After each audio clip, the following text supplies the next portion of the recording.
अस्सलाम वालेकुम वरहमतुल्लाहि वबरकातुहू।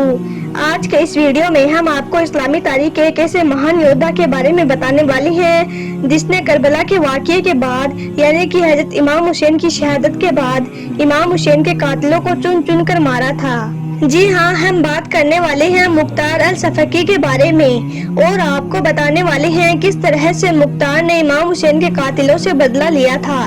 जानकर आपका भी दिल खुश हो जाएगा, इसलिए आप इस वीडियो को आखिर तक जरूर देखें। और अगर आपको हजरत इमाम हुसैन से मोहब्बत है तो या हुसैन लिखकर अपने दोस्तों में शेयर भी कर दें ताकि सारी दुनिया इन जालिमों का अंजाम देख सके। तो चलिए शुरू करते हैं। मुख्तार अल सफकी की पैदाइश सन 622 ईस्वी में सऊदी अरब के अल ताइफ में हुई थी। इनके वालिद का नाम अबू उबैदा अल सफकी था। इनके बारे में कहा जाता है कि ये जंग के मामले में इतने काबिल और समझदार थे कि इनकी चर्चा उस वक्त दूर दूर तक की जाती थी। आमिर मुख्तार अल सफकी का नाम अहले बैत के उन चाहने वालों में शुमार किया गया जिनको दुनिया वाले ता कयामत याद रखेंगे।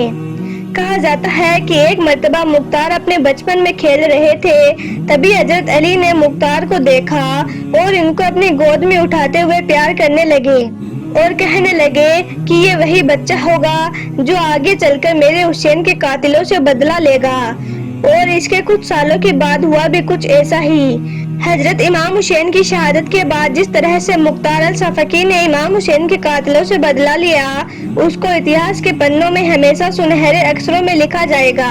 मुख्तार अल सफकी जो कि किसी सल्तनत का बादशाह नहीं था और न ही किसी इलाके का कोई हुक्मरान था और न ही इसके पास कोई दौलत और ताकत थी, मगर इसके दिल में आले मोहम्मद की मोहब्बत थी। यह हजरत इमाम हुसैन का एक सच्चा चाहने वाला था। जब मुख्तार अल सफकी को मालूम चला कि करबला के मैदान में नवासा-ए रसूल सल्लल्लाहु अलैहि वसल्लम पर यजीदी सेना ने बहुत जुल्म किया है और इमाम हुसैन का कत्ल कर दिया है, तो मुख्तार बहुत गमजदा हुए और हजरत इमाम हुसैन की हिमायत में खड़े हो गए। फिर अल्लाह की कुदरत ने इनका साथ दिया और यह मामूली सा इंसान कूफे का मालिक बन गया। मुख्तार अल सफकी ने कूफे का बादशाह बनने के बाद सबसे पहला जो हुक्मनामा जारी किया वो ये था कि जिसके भी घर से इमाम हुसैन के कातिलों की कोई निशानी मिलती हो, जिसने भी इन जालिमों को पनाह दे रखी हो, उसके मकानों की बुनियाद तक को उखाड़ दिया जाए और पनाह देने वालों के खानदानों के खानदान को मार दिया जाए।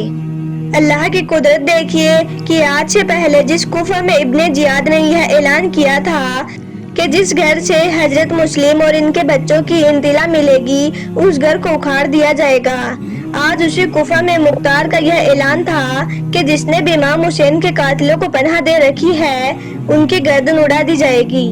वो कुफा वाले लोग जिन्होंने हजरत इमाम हुसैन के साथ धोखा किया था, दगाबाजी की थी और बेईमानी की थी, आज मुख्तार का यह खौफनाक ऐलान सुनकर वो लोग कांप गए और पहाड़ों और जंगलों में जाकर छुपने लगे। मगर यह लोग शायद इस बात को भूल गए थे कि जब अल्लाह का अजाब किसी पर नाजिल होता है तो बड़े से बड़े बादशाहों के नामो निशान मिट जाते हैं। उसके बाद मुख्तार अल सफकी की फौज ने इमाम हुसैन के कातिलों को हर जगह ढूंढने लगी।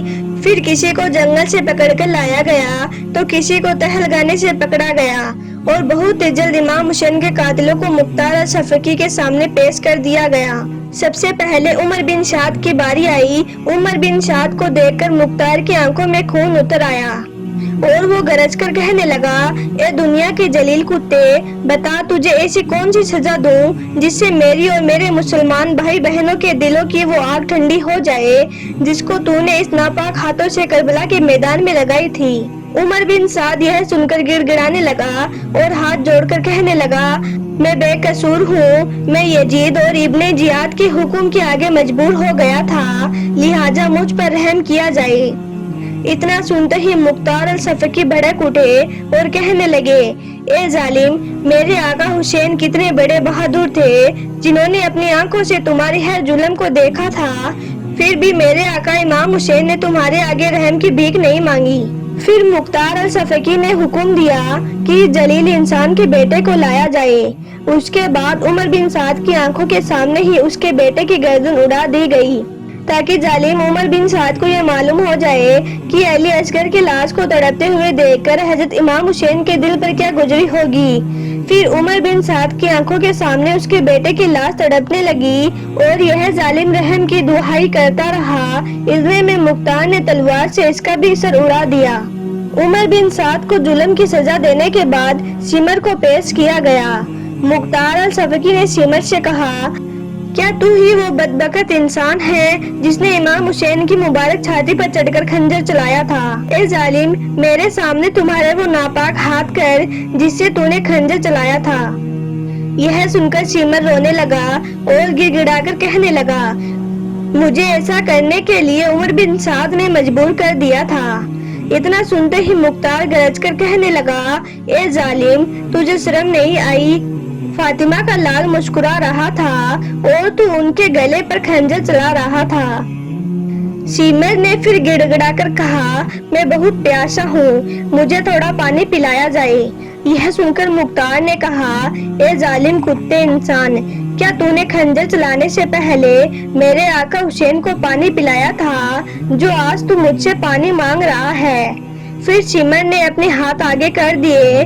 مختار الصفاقی نے پھر ایک زوردار تلوار ماری اور سمر کے دونوں ہاتھ کاٹ کر زمین پر آ گرے۔ اس کے بعد مختار نے سمر کے گلے پر خود خنجر چلایا اور اس کو جہنم رسید کر دیا۔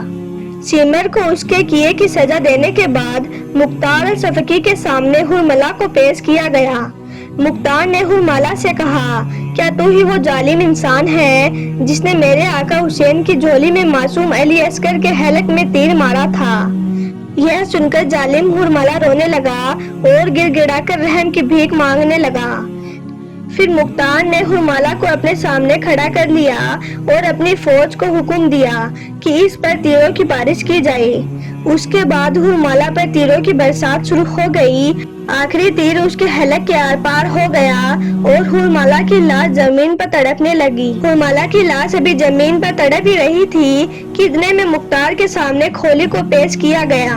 کھولی کو دیکھ کر مختار کا خون کھول اٹھا، آنکھیں غصے سے لال ہو گئی اور گرج کر کہنے لگے، کیا تو وہی بدبخت اور ظالم انسان ہے جس نے میرے آقا حسین کے سینے پر برچھا مارا تھا اور پھر امام حسین کے سر مبارک کو نیزے پر چڑھا کر ابن زیاد کے دربار میں کوفہ لایا تھا؟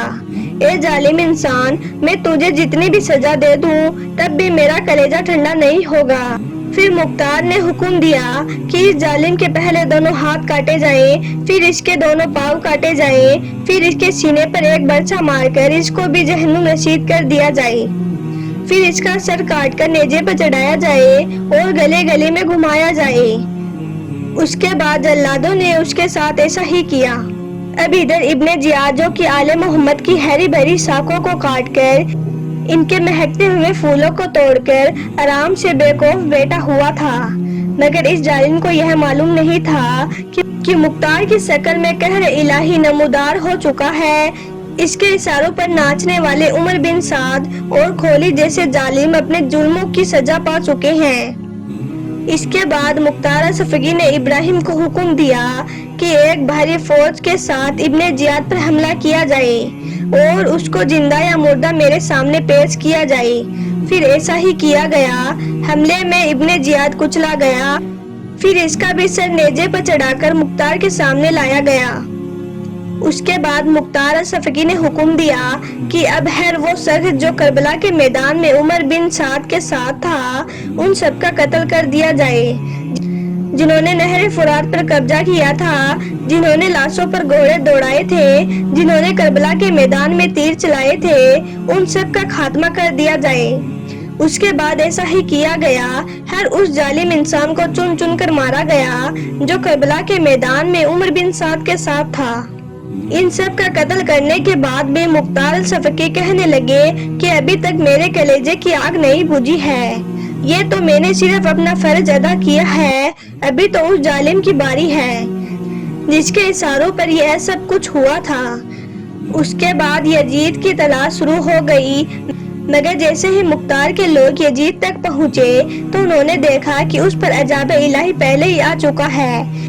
وہ اپنے بستر پر تڑپ رہا تھا، اس کے حلق سے پانی کا ایک قطرہ بھی نہیں اتر رہا تھا۔ پھر ایسے ہی تڑپ تڑپ کر یزید بھی مر گیا۔